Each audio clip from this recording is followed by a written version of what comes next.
আজকে ভাবতেছি নতুন কিছু রান্না করব। তো ফিশ ফ্যাক্টরি গেলাম, এখানে দেখলাম স্কুইড উইংস নামে কিছু উইংস সেল করতেছে। তো এই স্কুইড উইংস গুলো আজকে কারি করে রান্না করব। সাথে দেখা যাচ্ছে এগুলো হচ্ছে বারামুন্ডি মাছের, আমরা বাংলায় ভুটুম বলি। এর ভিতরে বাতাস থাকে, ইংলিশে এরা বলে এয়ার ব্লেডার।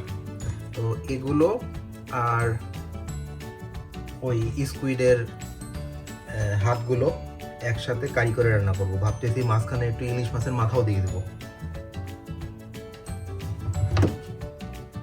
সাথে এই মাছটা আসলে কি জানি না, ফ্রেশ অফ কাটস নামে মাছটা বিক্রি করতেছে।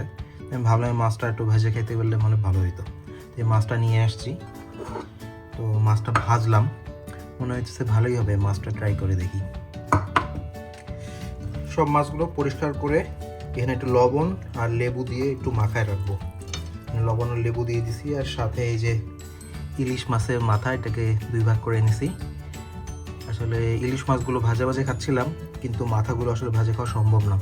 তো এই জন্য আজকে এগুলো কারি করে একটু পানি দিয়ে ঝোল করে খাবো।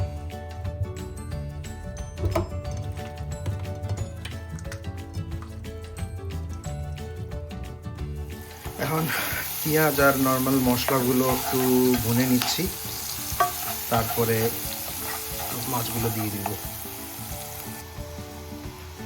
সাথে এখানে রসুন আর মরিচের যে পেস্ট করে রাখছিলাম ব্লেন্ডারে, এটা দিয়ে দিই।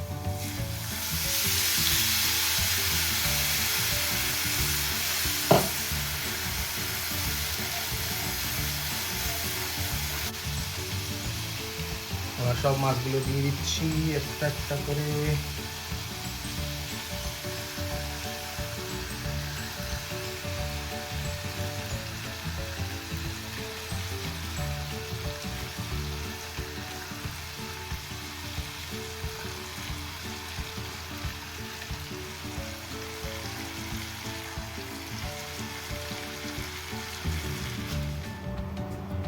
আসলে একটা জিনিস ভুল করছিলাম, আমার মনে পড়ছে আমার ছোটবেলায় আমার আম্মু এই এয়ার ব্লেডারগুলো অনেক পরে দিত, কারণ এগুলো অনেক নরম, খুব তাড়াতাড়ি কুক হয়ে যায়। শুরু থেকে দিলে কিন্তু এগুলো অনেক নরম হয়ে যাবে, এই জন্য আমি এগুলো তুলে রাখছি।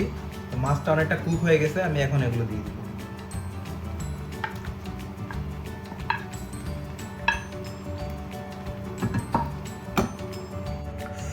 আমার তরকারিটা একেবারে খাওয়ার জন্য রেডি। আমি এখন একটা রুটি দিয়ে ট্রাই করব।